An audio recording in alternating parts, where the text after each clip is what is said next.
In the village of Mbara, where the iroko trees whispered ancient secrets and the river sang melodious songs, lived a woman called Adobe. Her life was an unending cycle of toil, grief, and longing. She had married as soon as she turned 18 years old, as was custom. Unfortunately, her husband had been swallowed by war in their third year of marriage. The village of Mbara had been at war with the neighboring villages, and the men were conscripted to fight once they fulfilled the rite of passage. Her husband, Okonkwo, had been part of the warriors that led the village army. The battle that consumed him was the last before the war ended. The village of Mbelu had discovered a strange weapon they called the gun, and had used it to kill many of the Mbara warriors. Although Mbara managed to win the battle and end the war, they lost many unforgettable men. Wives, children, mothers, and relatives mourned their dead. For some families, the pain was beyond bearable. Adobe was one of those that felt the loss the most. Not long after Okonkwo passed away, Adobe's only child succumbed to the cruel hands of sickness. Adobe ran helter-skelter, looking for help everywhere she could, but no one could determine what the sickness was. In the end, her daughter was claimed by death. From that point forward, the village, though filled with people, often felt lonelier than the dark corners of a forgotten cave. Adobe walked around with a heavy heart, a loss of hope, and the pain of survival without her husband that ravaged her. One evening, as Adobe sat by the river bank, her heart heavy with despair, she called upon the spirits of the ancestors and prayed for her. In her desperation, she muttered things to herself, and as she stared at the moon in the distant heaven, "If there is peace beyond the world, grant me passage," she whispered. Her words danced on the wind, glittered along the river, slipping into realms unseen. A shadow began forming in the distance as Adobe stood and headed to her hut. Unbeknownst to her, the shadow followed her home, taking form as she drew closer to her home. That night, she dreamed of being cloaked in darkness, a darkness with eyes like twin eclipses. It was then. Wish to leave this world. Death's voice was a deep hum, neither cruel nor kind. At first, Adobe was scared.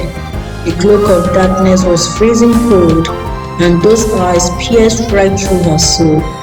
But when she heard the voice of death, she summoned courage and responded, "Only for a while. Let me borrow death, just until the weight of life no longer crushes me." Death chuckled, "Borrowing death is no small thing, but I am merciful. I shall grant you death for only one day. After that, you must return to life. Please, I wish to rest and shed my burdens," Adobe pleaded. "There is more to borrowing death than you know.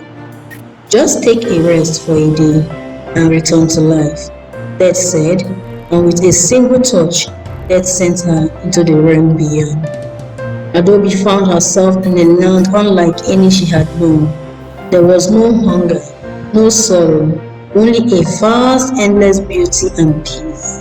The air hummed with a melody that needed no instruments, and the ground beneath her feet felt like the softest earth after a morning rain. Here, shadows did not frighten, and the silence did not carry loneliness. The ache in her heart had vanished, and the worries that plagued her had no place. She wandered through the land, meeting spirits who carried no burdens. There was her grandmother, young again, weaving baskets by an eternal fire. There was her child, laughing as she chased butterflies that never died. And there was her husband, his war-torn body made whole. How can this be?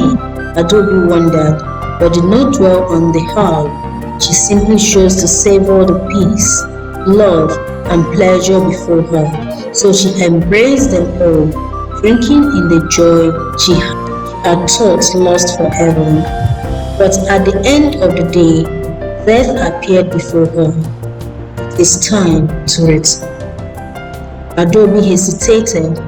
The thought of returning to the village, to hunger, to loss, to the ache of waking up to emptiness, it felt unbearable. But she had made a bargain, and so she returned. As Adobe awoke in her hut, life felt heavier than before. She had slept in for a whole day, and no one noticed her absence. Her in-laws didn't bother. Since her only child with their late son died, it has been as if she was never a part of the family. She catered for her own needs and was not accepted even when she brought gifts. And as is custom, she cannot remarry unless her parents-in-law gave her a will, which they were not willing to do. She tended to rationalize their actions. Then the effects began eating away at her, and after her deal with death, things were even more difficult and different. The village had not changed, but she had. The laughter of children felt distant, the sun too harsh.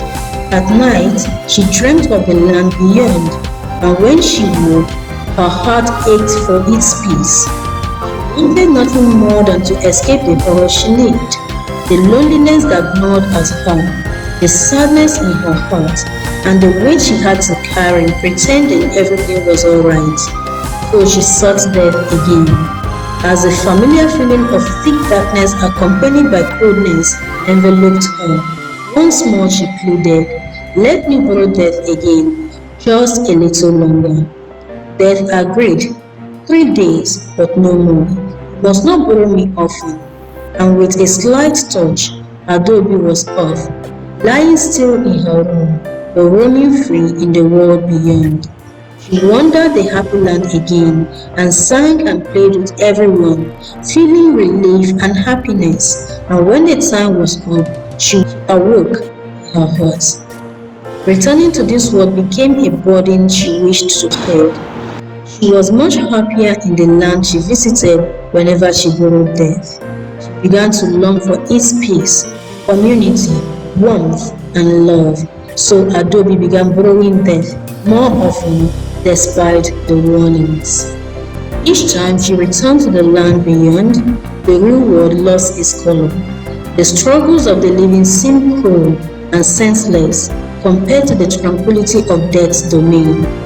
Again and again she begged for more time. Each time, death relented, allowing her short reprieves. But each return to life felt more like a punishment. She no longer laughed. She no longer wept. She merely existed, waiting for the next visit to the land beyond. Then, one evening, she knelt before death, with desperation in her voice. "One last time, I promise. Just once more, please." Death regarded her with something that could have been pity. "You do not belong there yet, Adobe. Your thread of life still stretches long. Although I take people, there are rules. I cannot claim you because it is not time yet." "Please," she whispered, "life is a storm, and I am too weary to stand. Let me rest, I beg you." Death sighed. "Very well, but this is the last time." Adobe entered the land beyond with relief, so great it nearly broke her. She embraced her loved ones, let the soft wind cradle her, and walked with ease among the spirits. She felt at home here more than she did in the real world. To her, she belonged here more than she did in her community. She wished and prayed that death would let her stay forever. But the deal, she thought, and then quickly dismissed it. Death had granted her 7 days, and she wanted to savor every bit of it while she was here. On the 7th day, death came, but this time, Adobe did not stay. "It is time to return," death reminded her. Adobe shook her head. No, I have borrowed debt too many times. Let me stay. I don't mind living in your land. Death's voice grew heavy. A bargain is a bargain. Your time has not come yet. Adobe fell to her knees. You are merciful, are you not? Then grant me this mercy. I have borrowed debt and I have become one with the place more than I am with life. Now let me keep it. For the first time, Death hesitated, and then with a final sigh, Death turned away. Very well, if that is what you want. There is a rule that you may give your life to me in exchange for death. Since you insist, I shall grant your desire. But know this, no soul may borrow life once it has been given to me. Adobe did not answer. She only closed her eyes, letting the peace of the land beyond embrace her fully. Back in the village of Mbara, a woman's body lay still. The wind whispered through the trees, carrying the distant laughter of spirits unseen, and death moved on, leaving Adobe in the peace she had chosen. Meanwhile, people had noticed Adobe's frequent disappearance and began asking questions. Her in-laws could not produce any meaningful explanation, making the village council invite them for a hearing.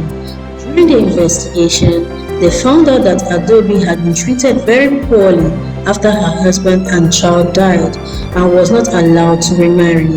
A sanction was given to her in-laws, and a team of 3 able men were requested to go and find out Adobe's whereabouts. The day the men came to her hut to check on her, they found the door locked, but Adobe's neighbor insisted that she had not come out for days. This they confirmed when they saw that the door was locked from inside. When they broke the door, they saw Adobe lying still on her bed, peaceful but lifeless. The men sounded the alarm, and the elders and the seers came to the scene. In the village of Mbara, before anyone is declared dead, the seer must examine the body to ensure the person was not just on an errand in the spirit world or having an illness that prevents breathing.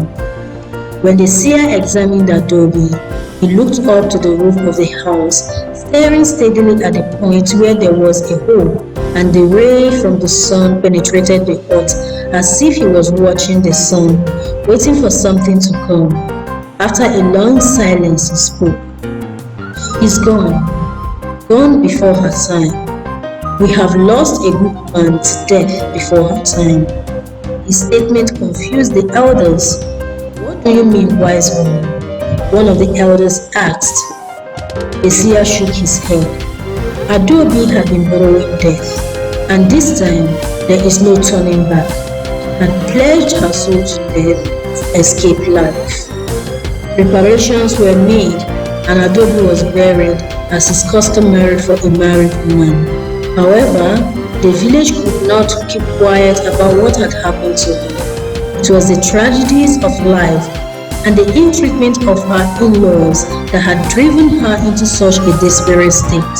The elders therefore made a decree that every widowed woman should be given the right to decide if she remarries or not, and if she had children with her dead husband who are not yet of age, the elders would rule on who would care for the children to ensure they are well taken care of. To this day, the village of Mbara still tells the story of the woman who borrowed death.